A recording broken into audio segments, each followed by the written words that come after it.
Yeah, so maybe like, do you want to just kind of walk through? We'll start with like the defense side of things, Yeah.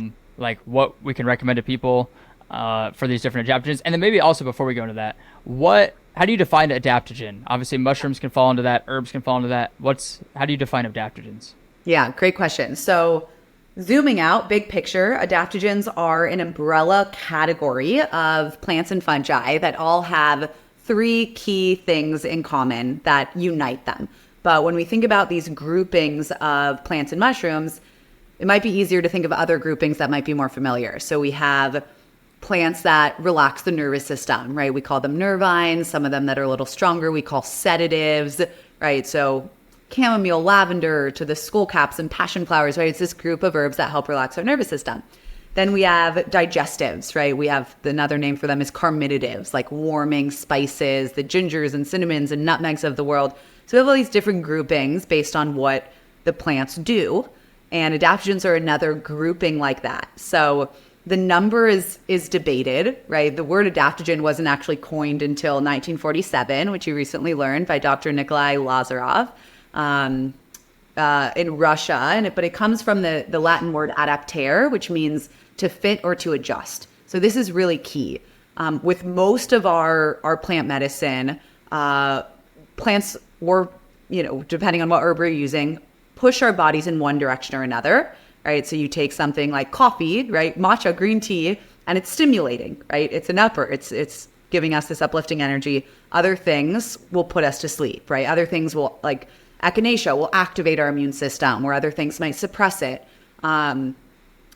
So what's unique about adaptogens is this, sounds silly, but this ability to adapt, as we talked about, to the needs of the body that's ingesting them, right? So there's three things that they all have. The first is that they're non-toxic, really, really key. There's many herbs that you might not think are non-toxic, but there's actually a dose that kind of pushes you over an edge, right? And can lead to negative side effects. Even garlic can be toxic, right? Super strong antibacterial, culinary and herbal medicine, but there's a toxic component. There's a non-toxicity to all of our adaptogens. And part of that speaks to their use case as almost more like foods than medicines, right? They're used long-term, they're used consistently, mostly for several days, several weeks. Some of them are used like even for several years ongoing to help build and maintain this level of health in the body, as opposed to an herb you just use for a couple days or a couple weeks to treat a specific symptom. So they're all non-toxic. They're all normalizing, which is really interesting. But most of them work on our HPA axis, right? Basically, our body's ability to cope with stress. And so they're all like, if a lot of people think of adaptogens, they think like, oh, that supports stress, which is not wrong, right? That's a large component of them. But a really interesting piece of that normalizing is that they also are non-specific in the way that they act in the body. So mushrooms, great example. We talked a little bit about this word immunomodulating. So essentially what that means is modulation as opposed to stimulation or suppression. So they have the ability, think about adapting, balancing, finding equilibrium to either stimulate or downregulate. Another good example to kind of drop into this this kind of concept is with cacao. I think it's a more common food, right, where our chocolate comes from, the cacao bean, the Theobroma cacao tree. And cacao is, first of all, the most nutrient-rich food on planet Earth. Cacao is incredible. Really? Not like a Hershey's chocolate bar, but like a true Yeah. cacao. And it's an adaptogen. And when we think about this non-specific nature, cacao is one of our richest natural food sources of magnesium, right? Magnesium is our mineral for relaxation, right? Think of like an Epsom salt bath or taking magnesium for constipation or for a headache, right? It helps the body relax on a cellular level. I started taking magnesium last like week or so, like right before bed. I think it's magnesium glycinate, whatever Yeah, kind is best for before bed. yeah, It like definitely works. It for sure works. it's amazing. It's amazing. Yeah, shout out. There's a company called Hello Ned that has the best magnesium on the planet. It's also the number one nutrient deficiency in the American diet, which is crazy. It used to be really abundant in our soils and then our foods. We don't get magnesium anymore. So when we think about like how stressed we are, it's like, well, yeah, no wonder we don't have the mineral that's literally allowing us to relax and unwind. So most of us should take magnesium. It has 300 functions in the body. So important. But tangent, with cacao, magnesium, it also has, some people might take cacao or a hot chocolate and feel like a little bit of energy. That's because of a compound called theobromine, which is a sister compound to caffeine, right? Very similar molecularly. So depending on where your body is at, are you, really rested and you've gotten a great night of sleep? Maybe you take that little bit of cacao and you feel like, wow, I feel really energized and ready for the day and I'm in this flow state. Other people, if they're really deprived and deficient, they're exhausted, they take that cacao, the magnesium might have, think of it as a louder effect in the body, which will allow them to utilize that magnesium better and fall into that place of rest or sleep. So there's this non-specific action, right? It's very opposite of the way we typically think about medicine, where in our Western world, most of our Western medicine comes from a constituent that's originally in a plant or a fungus, but it's isolated, right? So it's this one isolated compound to be able to have a repeatable effect in every body that takes them. Now, when we look at whole plants, whole fungi, there's hundreds of compounds working together. And cacao, we just mentioned too, theobromine and magnesium, right? That have this like gas brake push-pull effect. But that's the commonality with our adaptogens, is they can have this, non-specific action, which makes them a little bit elusive, but also so powerful. Dang, that's powerful. Would cacao then fall under the restore section of the book? I haven't got to that part of the book yet, so I don't know.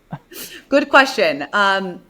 Why we broke up into categories is because, first of all, I don't want people thinking of adaptogens all as like one smattered thing. They exist on a spectrum, right? So there's some that are much more gentle, nourishing, and there's others that can be a little more pushy and stimulating. That said, we talk about, when we go through each of them, we talk about their three key benefits, or the three like most likely things that you might feel when incorporating adaptogen into your diet, because it could be one of those three things. It could be something totally different, right? But we're so conditioned to be like, what is this for, right? We're like, give me a label, give me a word, marketing, like this right. For this. And that's just not how adaptogens work. It's really not how plant medicine works. It's more like matchmaking of like, let's find the right ingredients for your body that will bring you into your best self. But yeah, so I guess it's hard for me to label and be like, cacao, yes, restore. I believe we put it in the restorative category, just because it is more gentle. It's not like the ginsengs that are really going to like kick you and give you this big jolt. But yeah, they all exist on this spectrum, and you can start. I mean, the way that we organized the book was to help people start generally in these categories. Like, are you wanting to build up this baseline of your body, focus on your gut health, your immune system? That's really where the defend adaptogens come into play. And the key mushroom in that defend category is chaga. Chaga is super cool. I think I have some chaga in my apothecary behind me that I can show you. Oh, nice. This is a real chaga. Look at that. Yeah, this is from the largest birch forest in the world. So chaga is a parasitic mushroom. It grows almost exclusively on birch trees. So at Sigmatic, we wild harvest ours from the largest birch forest in the world. It's called the taiga. It's in Siberia. But yeah, probably really different than what most people think of when they think of a mushroom. Yeah, totally different. Yeah. Yeah, so it's a little pixelated on my end. It'll look clear on the podcast, but right now, to me, it just looks like a big black blob. That's pretty accurate. It's called a conch. Yeah, it's pretty much a big black blob. It looks like almost like a canker sore or something on the side of a birch tree. And when you get the chaga from birch, which is super, super important, I'll mention, this is like a whole nother podcast topic, but about the similarities of humans and fungi. We share about 50% of our DNA with them.